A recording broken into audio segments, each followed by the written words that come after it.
పెట్టి ఇలా పెట్టి లాగేసాడు. అయ్యి బాబు అంది. అయ్యి బాబు అన్నప్పటికీ అయితే గాజుగా పెట్టి రాలేదు అది. అదే ఈ మెండలో ఏదో పట్టుకుంటే మొత్తానికి తిప్పుకుండి వెళ్ళిపోతుంది. అక్కడ జరిగిన సంఘర్షణ. అలాగే అది జరుగుతున్నప్పుడు సమయంలో ఏం చేస్తారంటే వారికి ఏమీ దొరకలేనప్పుడు ఇంత రాళ్ళు ఆ రైలు గేట్లో ఉంటాయి కదా, రాళ్ళు పెట్టి ట్రైన్ కొడతా ఉంటే సౌండ్ వస్తుందమ్మా. నిజంగా సౌండ్ వచ్చేది టప్ప టప్పమని.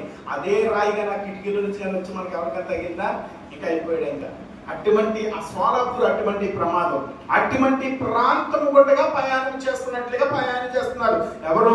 దావీదు గారు. ఇశ్రాయేలు ప్రజలు వెళ్తున్నప్పుడు అప్పుడు చదవండి. ఇప్పుడు మొదటి వచనం,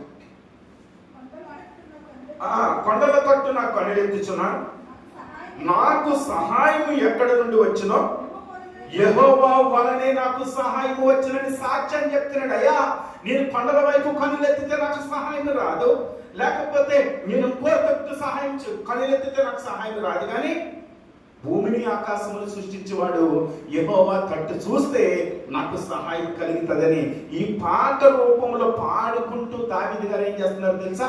యెరూషలేముకి బయలుదేరారు. యెరూషలేముకి వెళ్ళిన తర్వాత అప్పుడు 2వ వచనం చదవండి.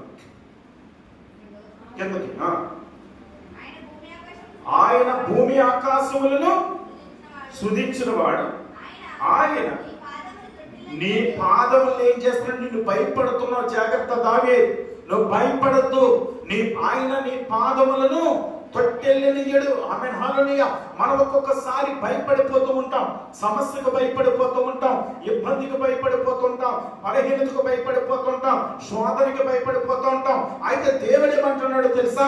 ఆయన నీ పాదములను తొట్టెళ్ళనియడు. ఆమేన్, హల్లెలూయా. ఆయన నిన్ను కాపాడువాడు, కులకుడు నిద్రపోయినట్టు దేవుడు నీతో ఉన్నాడు. నువ్వు అరణ్యములో వెళ్తున్నావా, నువ్వు కొండల్లో వెళ్తున్నావా, నువ్వు అడవుల్లో వెళ్తున్నావా, అయితే నీ దేవుడు నీకు తోడుగా ఉంటే నీ పాదములు ఏం చేయడో తెలుసా? తొట్టెళ్ళనియడు. ఆమేన్, హల్లెలూయా.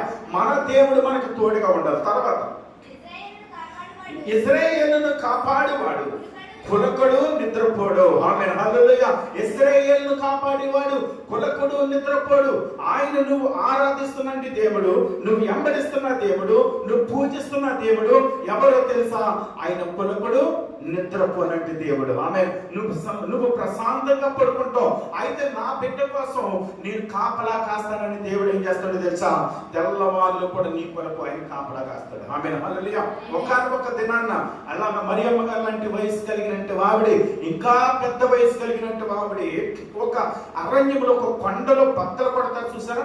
బాంబులతో కొండలు బద్దలు కొడతారు చూసారా? ఆ కొండ